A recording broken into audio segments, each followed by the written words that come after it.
It started in my $850,000 home, the one I had bought with my own hard-earned money. My dad had promised it to me as a wedding gift, and for years, I dreamed of the moment when I'd finally own it. But when my sister Emma stood in my living room, smirking, I could feel everything I'd worked for start to unravel. "You really think this is your place?" she said, her voice dripping with disdain. She was standing there barefoot, heels discarded by the fireplace, like she had every right to inspect my home, as if she were considering it for purchase. Dad followed her in, taking one look at me, then at Emma. He barely acknowledged my presence, passing me like I was invisible. "You brought money," he said, "but you don't belong here." It hit me hard, but I didn't say anything.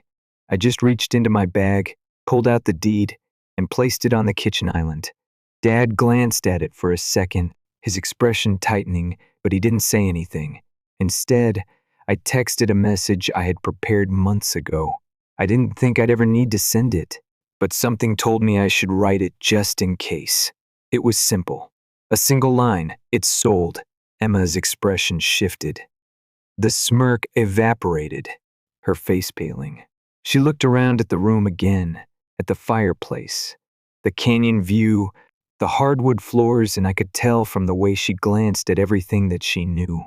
Deep down, she would never have it. "You're lying," she finally choked out, her voice cracking. I didn't respond. I didn't have to. I knew the papers were signed the day before, the money transferred to escrow, and everything closed just 2 hours before they barged in like they owned the place. But it wasn't really about the house. It never had been. It was about their assumption that no matter what I paid, no matter how far I came, I would always be the little brother, the one they could control. Not anymore. When the door slammed behind them, I didn't feel anger. I felt relief. Freedom. I wanted to believe they hadn't meant it like that. Maybe they were just stressed. Maybe it was a misunderstanding. But the thing about family is, when someone shows you who they are, and you still hope they'll be someone else, you end up becoming your own jailer. This didn't start last week. It had started years ago. I was the one who paid Emma's student loans when she dropped out of college twice. I was the one who wired money to Mom when her card got skimmed and she was waiting for a refund. I'd send her 1,000 here, 2,000 there. Always just until next month. Never got a dime back. Never even got a thank you card. I paid the taxes on my parents' house 3 times, and they never even noticed. They thought the county stopped sending notices because they were seniors. I covered Emma's car insurance for 2 years after she crashed her car, blaming it on an icy driveway in July. Then she bought a new car and posted selfies with it on Instagram, captioned, "Some of us were just born lucky." No mention of me, just a stolen moment from someone else's wallet. Still, I said nothing. I was the invisible safety net. I made good money, so they thought they were entitled to it. But when I bought that house, everything changed. Suddenly, I had something they couldn't ignore, something they couldn't absorb into their mess. And they hated it. It started small. One night, Emma sent a message in the family group chat. "Can't wait to move into my dream home. Big things coming. Stay tuned." I didn't respond, but I saw Mom liked the message. Dad replied, "That's my girl. You always deserve the best." 2 minutes later, Emma sent me a private message. "Don't act shocked if we have the reunion at your place. You're the one with the extra rooms." Then the public stuff started. A picture of my house, taken without my knowledge, posted to Emma's Instagram story. "Manifesting my future view?"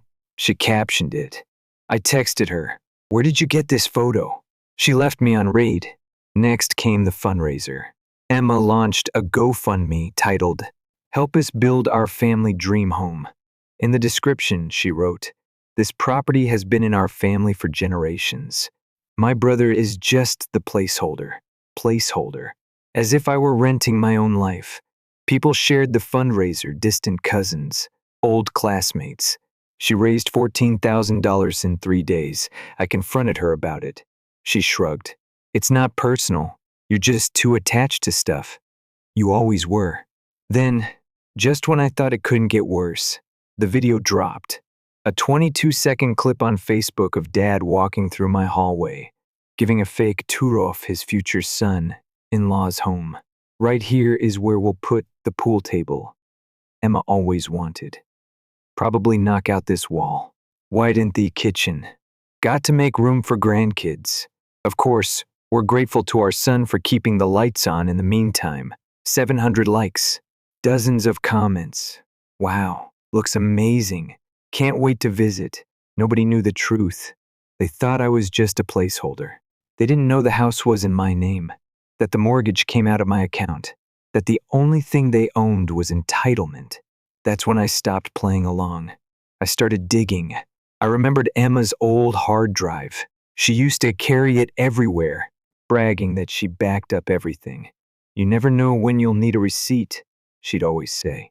I found the backup she left years ago when I helped her migrate laptops, plugged it in, and waited. At first, it was just junk selfies, folders labeled bridesmaid inspo, files named lolfinalv.pdf. But then I found it, the folders, ex's family fakes, do not delete. Inside, there were dozens of altered screenshots, texts. She'd changed to make it look like I threatened her, emails she'd rewritten to make it look like I insulted her. There were even voice memos stitching together fake, angry voicemails from me. I listened, tune. You don't matter. I hope your life falls apart. It was my voice but cut up and glued together like a ransom note. The timestamps showed some of those messages were from dates when I was out of the country. She wasn't just manipulating the family. She was building a case, but I wasn't waiting to find out what for. I copied everything. Then, the final crack came. 3 nights before the reunion, I got a text from one of Dad's old friends, Ron, a guy I hadn't heard from in years. Just FYI, your dad's been showing people around the house. Told me he's gifting it to Emma. Is that true? I didn't reply. Instead, I called the realtor, the same one who helped me buy the place, and said 4 words I never thought I'd say. Let's list the house. I was done. They showed up early, of course. Emma in ivory and pearls, Mom in some kind of floral situation, and Dad in a blazer he only wore when he wanted people to think he still had control. The family reunion was supposed to start at 5, with guests trickling in around 4:30. But at 3:48 p.m., I heard the gate code beep, followed by 3 sets of footsteps echoing across the marble entryway of a house that was no longer mine. I was waiting in the kitchen, calm, collected, and focused. I had set everything exactly the way I wanted it. Dad was the first to step inside. He looked around the house like a landlord doing a final walkthrough. So this is the big goodbye, huh? He said, eyes scanning the space, pretending to be satisfied. Well, better late than never. Just sign the transfer papers after the party, and we're square. His tone was casual, like this was all some business transaction, a deal that could be wrapped up with a signature. He didn't even acknowledge the years I'd spent scraping and saving to make this house mine.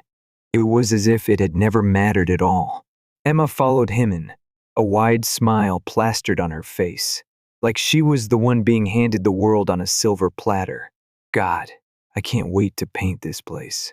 Maybe that awful gray can finally go. No offense, she said, already planning how she'd make everything hers. And then there was Mom. She didn't say a word, as usual. She just stood there in the doorway, watching. Always watching. She never had much to say when it counted, but her silence was like a passive acceptance of whatever chaos Dad was orchestrating. I let them settle in. Let them believe they had won. Let them climb just high enough to get a taste of the view before the drop. Then the doorbell rang. I walked over, opened it, and there he was, Zach, Emma's ex. The one she had humiliated and discarded like a toy once it was no longer fun to play with. The one who moved out after they'd bled each other dry. He looked sharper than I remembered, dressed in a jacket, a folder in hand. His presence was a quiet storm in the room, and I could feel the tension building. Emma's face shattered the moment she saw him. Her composure faltered. "What are you doing here?" she demanded, her voice shaking. Zach didn't answer. He simply stepped inside, nodded at me, and placed the folder on the kitchen island. "I think it's time the family saw the real Emma," he said, his voice clear and loud, cutting through the tension. He opened the folder, and inside were screenshots, transcripts, and a printed timeline of messages and voice memos, everything pulled from the hard drive I had found. Every single lie Emma had fed the family.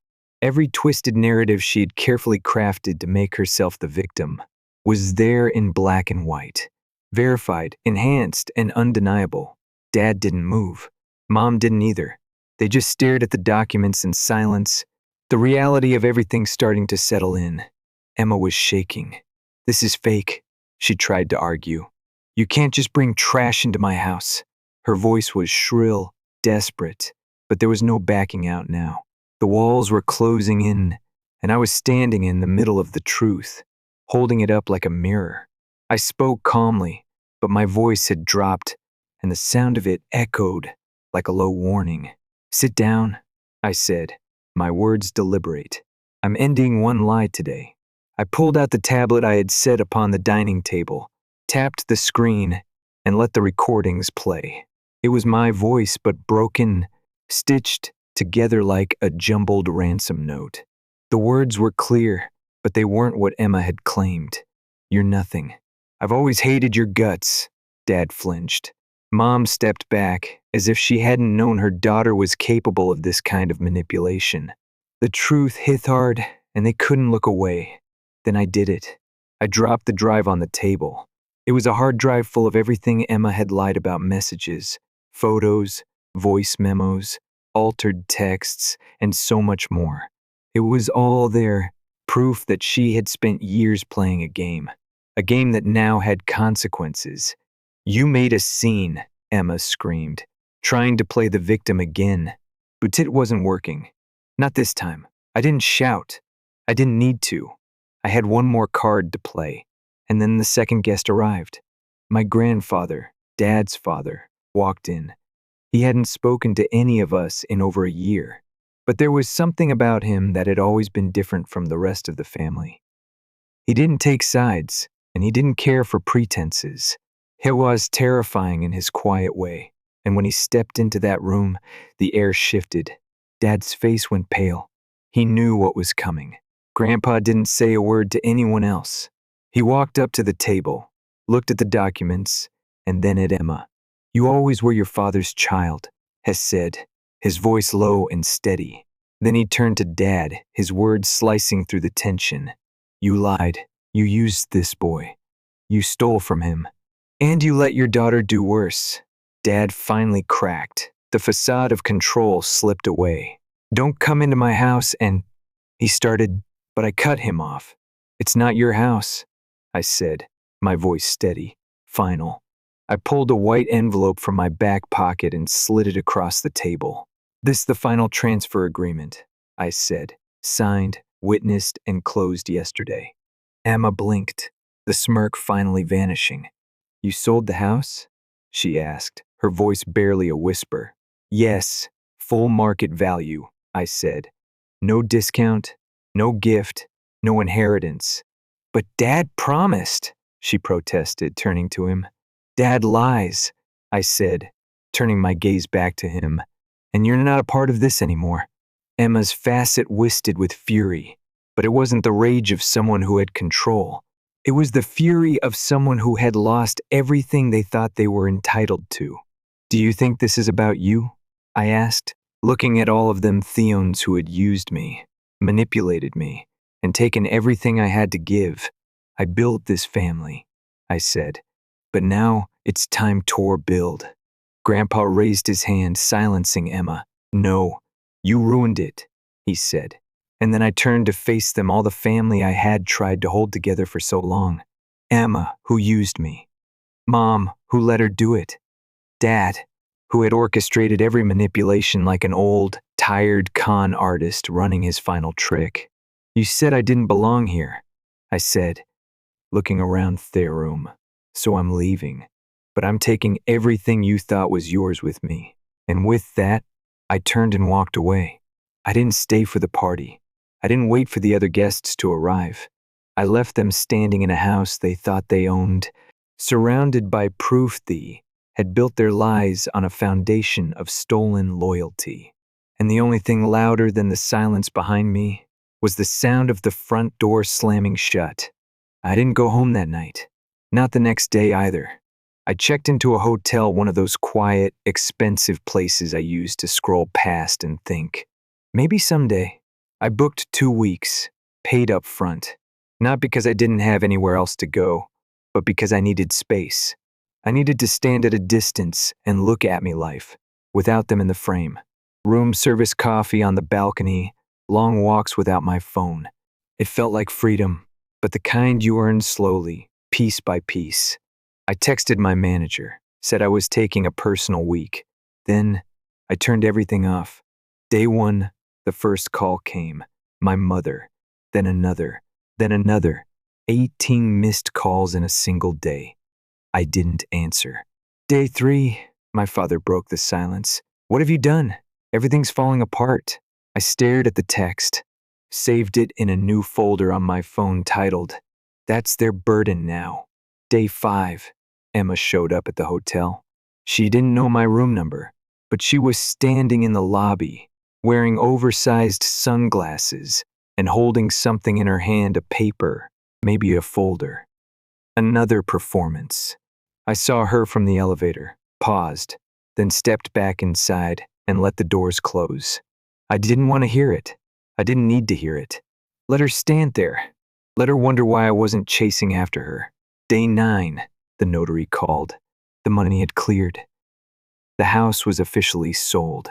The account the first opened quietly months ago was now active, untouchable, and completely out of their reach. I didn't feel triumph. I felt stillness.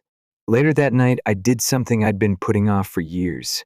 I filed the LLC paperwork for my own agency, a small, discreet business offering property audits for people who suspect financial abuse or familial fraud. No social media campaign, no grand reveal, just a website and a waiting list. It turns out, a lot of people are tired of being used by the people who claim to love them. Clients came fast: an old coworker, a friend of a friend, even an investor my father had once mocked for not having enough guts. The investor reached out with a contract and a check, and for the first time in years, I didn't feel like a backup plan. But back at their house, the chaos had already begun. A neighbor from our old street texted me. Your mom came by asking to borrow money. She said you were having a disagreement. She was crying. I told him, don't believe a word. I'm not part of that story anymore. He understood.